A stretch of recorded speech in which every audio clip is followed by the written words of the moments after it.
Welcome, ladies and gentlemen, to another episode, part two of the Trendin podcast. With me today, I have some distinguished guests that I'm going to talk about and introduce them shortly. This episode is more about continuation of episode two, part two of women's rights. With me today, I have the opportunity and the privilege to interview my wife, Melissa Chukwujekwu. Ladies and gentlemen, give her a round of applause. Hi. Hello, everyone. And I also have her best friend, Marisol. She's in the building, and we're going to just dive in and talk about women's rights and why this is important. Perhaps some of the things that I said in episode two, the ladies will have the opportunity to kind of rebut that and share their own viewpoints on how they feel about these topics. And again, I want y'all to keep an open mind. That's the whole point of this show. As you guys know, the Trendin podcast started really to kind of share viewpoints on politics, education, tech, as well as fashion, travel, and health and well-being, really. And sharing unbiased viewpoints. Basically, we want to have everyone's opinion on this show. With that said, I have the opportunity to interview Melissa and Marisol today. Funny that we have MMC.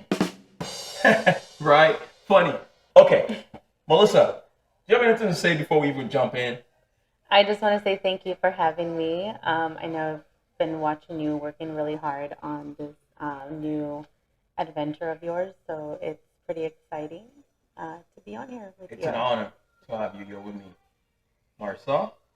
Thank you for having me. Awesome. Well, I'm going to take a shot to that, y'all. Shot. Salute. Cheers. Cheers. Salute. Cheers. Salute. Cheers. So, on the last episode, which is episode two, I talked about why it's important to, obviously, one of the main topics was abortion. And one of the things that I said on that show was basically abortion is a moral choice and it's not criminal. Melissa, how do you feel about that? Talk about your viewpoints on that in particular.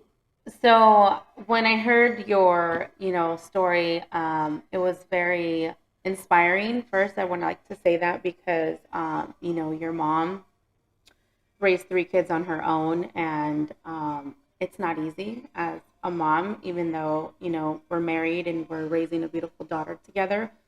But it's hard, whether you're married or a single parent. It's very hard. So I admire your mom for that.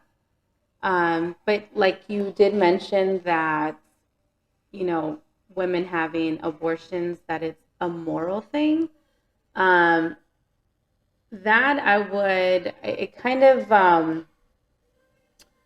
it made me feel a little bit upset for you, to say it's a moral thing, because I don't believe that it's based on morals. It's more based on a woman's choice, whether she wants to get an abortion or not. I don't think it has anything to do with her morals. Okay. It's a choice. Okay. I appreciate you saying that. And I think that one of the things that we do on this show is we have an open mind. The goal of this show is to share different viewpoints, regardless of whether we agree with it or not. Mm-hmm. We want to give the facts, and we want everyone to be able to draw their own conclusions by doing their own research. Mm-hmm. But talk more about, you didn't mention something key that I think I want to key on, is upset. What triggered that? I think it triggered because, there's women out there that, are having abortions for any type of reason, and for me, it was more like we're judging these women that they have no morals. That's how I took it, that they don't have morals. That's why they're having it. That's why they're choosing to have an abortion. But it's not fair to say that. That's not a fact. Yes, I do agree with that, because I don't feel that, at one point choosing for yourself, to better your own future, to be more established in life, that basically defines your morals. I don't feel that just by making that choice, for what's best for you at that time, and even if you did have that child, what would be best for your child if you're not in the best place to have that child at that time? I don't understand how making that choice would basically be based on just your morals alone. Like, that would make you a bad person for choosing to be more established in life, to try to give your child the best life that you could, if you did want to have children.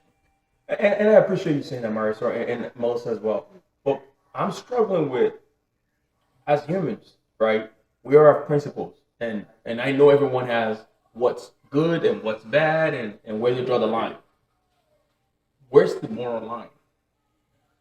I don't feel that abortion should be a moral issue. It should be a human rights issue. Which I did allude to in terms of women rights is human right.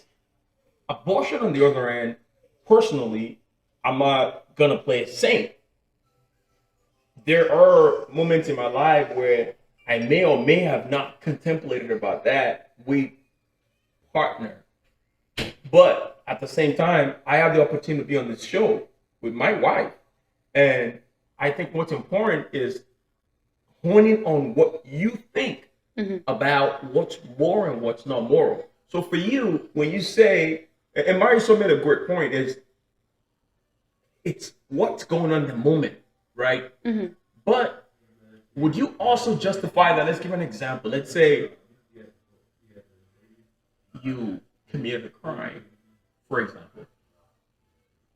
At what point do you draw that line and say, this is a moral ground that I would not cross, regardless of what the situation is? Where do you draw the line? I'm just trying to understand the line between what's moral and what's not. But then who is to judge? Who is to say that that is morally wrong? You know, who? It's not a fact. Yeah, morals, I believe, they're set by every individual. So everyone's going to have their different beliefs as to, what I believe is morally correct to what you are. Yeah. Everyone is going to have a different thought on that. So when I think of morals, it's like, you're going to go to a grocery store, you're going to buy your stuff, and then you decide to take something, you're stealing something. Like, that to me is like, how you're raised at home and like what your guys' morals are. And you steal a candy bar and like, oh my God, like, that's so bad.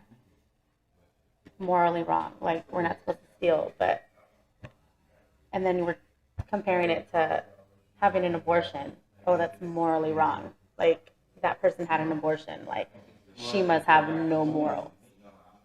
But how does that, I just don't understand how that makes a person have bad morals. So, Chuck, can you explain a little bit more about why you feel if a woman was to have an abortion, why would you, or I guess, what kind of morals do you feel that she would have if she did that?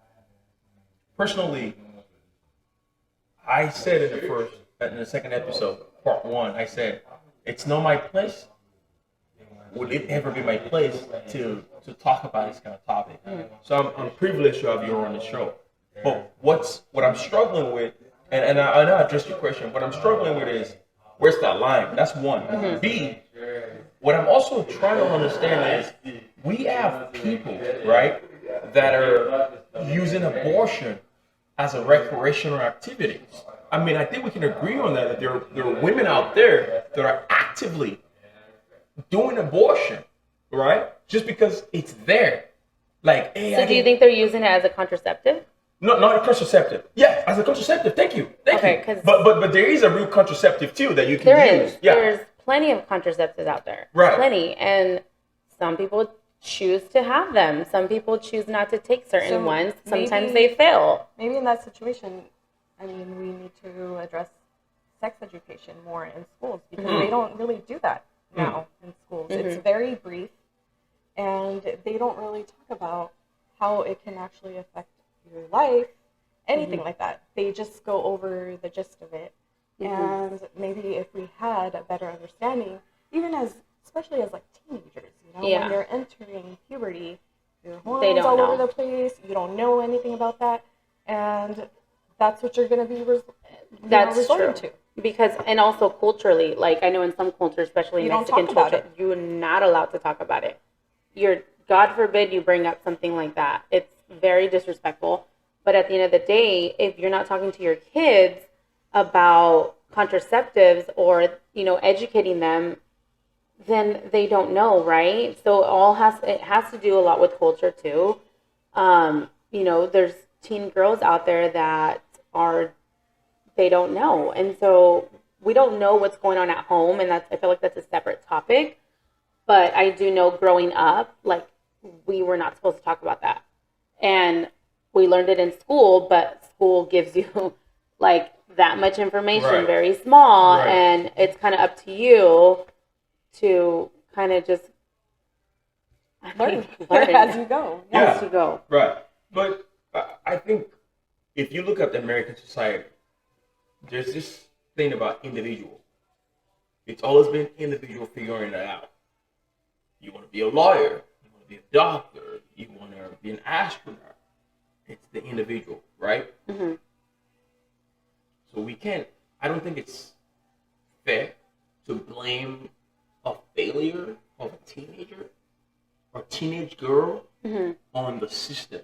But it's not only teenage girls, it's teenage boys as well. It's basically, our children. We need to show them better. We need to let them know what the consequences could be for this action that they're taking. And if they're not going to do it at home, if parents are not going to do it at home, because we don't know, every culture is different. Like you said, they might not talk about it because it's a taboo. But I mean, in the government, like, everybody is so like educating people all about this. Like, why not fund this? Like, I mean, if they want to be involved in our decision making as women, why not show children? This is what could happen. This is what happens. These are the actions you can take to keep it from happening. All of that. Okay. For the record, I don't want to assume y'all vote or not support abortion. I am pro-choice. Okay. Pro-choice. Pro-choice. What does that mean? I feel that women should have the right to make their own choice. To choose to kill a kid? I don't feel that it is killing a child. Okay. I feel that in a way you could be saving that child from, what if you had that child and you're a drug addict? What kind of life are they going to have? Mm-hmm. I mean, if they end up in the foster care system is not great. Even here in California, like, there's been so many overlooks. Like, you don't know how that can affect your child. Most women that have abortions, there's a few that, like you said, can use it as contraception. But most are making a choice, not only to, better themselves, they're smart enough to know that, the situation that I'm in is not the best for the child. I'm not going to go through with this. You don't know what kind of life they can have. And that's not to say that, like you said, your mother, she raised her children all on her own. Any woman could do that. They can. And I feel that is definitely possible. But there are exceptions to that. Not all women are strong enough to do that on their own. Mm-hmm. And there could be a lot of other things going on. It could be monetary. Let's say they're trying to go to school. Like, I don't feel it's right for a woman to have to basically say, I'm killing a child because I want to advance in life. I want to have a career. Mm-hmm. All that. Yeah, I just feel like it's, it's a choice. You know what I'm saying? And I like the phrase, like, you see it everywhere out there, it's my body, my choice. And as a mother, I can tell you that having a child is drastically, it changes you. It changes you from the moment that, you have that baby. Nobody tells you what happens to your body mentally, physically. Nobody tells you. It's one of the hardest things. And we're all different, but I can tell you, like I'm telling you my experience, that till this day, I have major anxiety. Like, Did she eat? Did she not? It's all these things that we worry about. It's not like I'm just having these kids just to have them and that's it. And so for someone to really sit there and think about, am I ready for this? Because I'm not going to just be a mom tomorrow. It's forever. And you brought up a great point. And being the father of that child, I know firsthand the things that you've gone through. In fact, I struggled understanding some of the things that you were going through in the first place because it was new for me, obviously being a first-time father and seeing those things and trying to understand them. And it was a struggle. But going back and looking at them, I can tell you that I do agree with you. It's difficult, even if it's just one to raise a child. But at the same time, we can argue that you have a choice in whether you want to go in that process in the first place, right? Marisol, like, you need to have sex to have a baby to get pregnant. Perhaps, if you know that you're going to kill a child, and I'm saying that because that's sort of the scientific definition. Scientifically, conception, life happens the moment there is a fetus, and I'm sorry if I'm pronouncing it wrong, my accent, but life happens there. So can we argue that if you know that you do not want to go through that process, why are you having sex in the first place? I mean, I don't think. That's I don't think. nature, I'm not gonna. And accidents happen. Accidents happen. Heat at the moment. Like, I'm sure there's plenty of people out there having sex, and it's the heat at the moment. You're not wearing a condom. You're not on contraceptive. It happens. It could be a lot of things. I mean, yeah. It could be women out there in abusive relationships, and that's their abuser's way to keep control of them. It could be rape. It could be an accident. It could be, you counted your days off wrong for your contraception, so many different things. But I don't feel that it's right for all this blame to fall on women just because, we have the choice. Well, I mean, they're trying to take away our choice to, go through with the pregnancy or not. And, like, I had my son when I was young. I was 19 when I had my son. And, like, I didn't choose to go through an abortion, but I still feel that it's a woman's choice. Why did you choose to have him? Because I was afraid to be. I mean, all this culture that was ingrained in me, like, it's wrong to do this. And I was afraid. I didn't really think about it too much, like how it's going to affect my future and all of that. And it did. Like, I feel like I love my son. I love him so much. But I feel like I could have gotten ahead in life a lot more had I chosen to get an abortion. I wasn't, right mentally. I don't feel I was mature enough. 19. I don't. And you think about it now and you're like 19, like that's young. I see a 19-year-old and I'm thinking, oh, they're little kids. Yeah. Even at my age, I still feel, I'm not that wise. Yeah. So if you think about a kid having a kid, especially like, a lot of the abortions are happening with teenagers.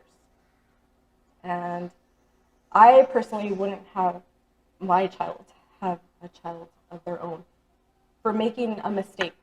It could be one time, and because you made a mistake that one time, it's going to affect the rest of your future. Not only yourself, but also, that partner, your parents, everything. Mm-hmm. So it's a lot more than just thinking selfishly. You're only thinking about yourself. It's not just that. I appreciate you saying that. Go ahead. And I just feel like, why is it that, like, we have to, like, explain ourselves with all these different scenarios to justify it? That's what why?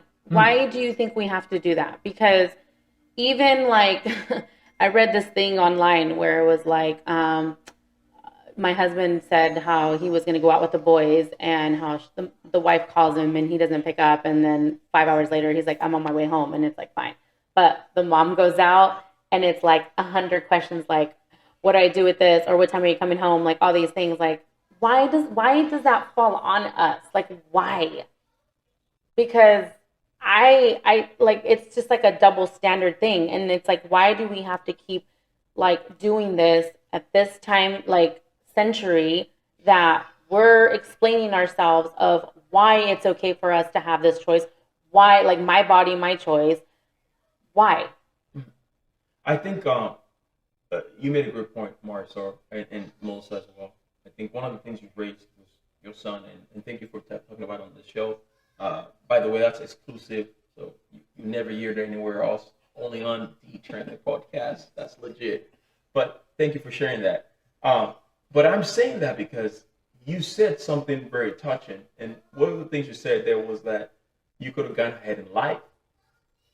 It's cool to shoot her. We don't know, right? Mm-hmm. And who's to say where you are right now in life is not where you were supposed to be, right? We don't know.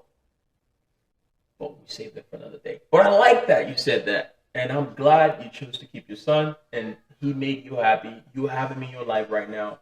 And if you're listening, son, your mother loves you. But I'm going to shift over to you for a second, if you don't mind.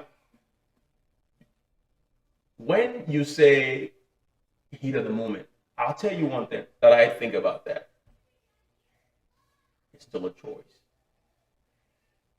There was a lot of things happen to get to the heat of the moment. Mm-hmm. Whether it is going to a club, going to a bar, whatever it's going on, everybody has a choice. Like you said, said personal choice. So I think if you end up going through that heat of the moment and whatever that is, and that heat of the moment becomes a child, and you chose to take that child's life, it's safe to say you're a selfish person. I mean, assuming. I disagree. Okay. I disagree. Okay. Like I said, here we go, having to like justify my choices. It all goes back to that. Like, why do I have to explain myself, like, just to get justification about all this? And then you brought up how, her son made her really happy. But yet, if she would have gotten an abortion, I don't think she would be sad and like, that's it, my life is over. Like, because you did mention that in your episode 2, that part if that makes you happy, right? Like, I don't think people are out there like, I'm happy, like I'm getting an abortion. Like, no, I don't think that's what's happening. Like, I don't think that happiness has anything to do with getting an abortion. It's a choice. I think even women that are out there having abortions have a lot of healing to do. It's not just like, let's do this, I'm back, like, let me. Yeah, you're not going to just go on, like, well, some women can, Yeah, but we don't know. But everyone's different. Yeah. But it doesn't mean that, I'm jumping for joy now that I had an abortion. Just because you have a sense of relief, because you can go on with your life as you normally would, doesn't mean that you're ecstatic. I appreciate it's that. It's not okay for someone to say if it makes you happy. I appreciate that clarification. And I hope that you see this show as a vessel for sharing different opinions. There's a lot of people that's going to disagree with what you guys are saying here today. And there's a lot of people who disagree with what I said, including you guys, you ladies. But what I'm happy is that we're able to sit across the table and have this conversation. I'm so happy that your show to come into the show and talk to me. More importantly, my wife having been here on the show with me, I think it's significant. And I'm going to leave maybe one or two things, just one more thought that you guys would like to share with the young girls that are growing up today, that are out there. I guess I would say I don't feel that it's the government's place to tell us how we should think, how we should feel, and what we should be doing with our own bodies. If they're extending it to us at this point, why aren't they doing it with other things? It feels like they're almost taking it out on just specifically women, when it's more than women that are involved in this happening, you know. But I would definitely say for all the young girls out there, you know, use contraceptives. I mean, you know, try to make the right choices, but I know that's not always possible. Things happen, and I don't feel that it's right to receive judgment for making these choices to move on with your life. I think the future is female. I think that women, we're very confident now. I look back and I think of like being in school, reading about in the history books when women were allowed to vote. I feel like, you know, all these important women, you know, the astronauts, and I'm sorry I can't like name all of them from the top of my head, but we've done so much progress. And I feel like this is just a hiccup on the road. So I just want to encourage women to not feel that they can't educate themselves. They can't fight for their rights. I think this should empower them to be more educated. Go out there, educate yourself. Because I said, growing up culturally, there was a lot of things that I wish my mom would have talked to me about. But I do feel that women, young women out there,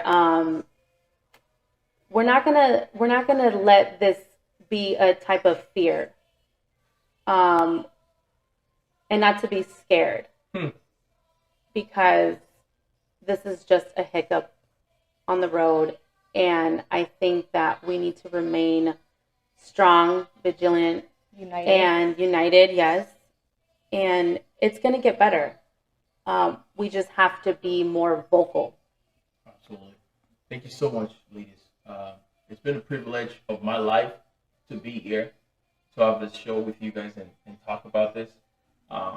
It sounds so little, but you have no idea what you've done to millions of people out there that will have access to this show and listen to this podcast or watch this podcast.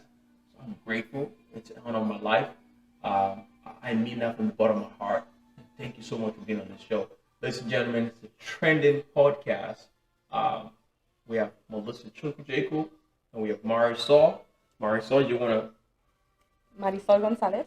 Marisol Gonzalez. Thank you so much, ladies and gentlemen. Thank you. Peace out. See you soon.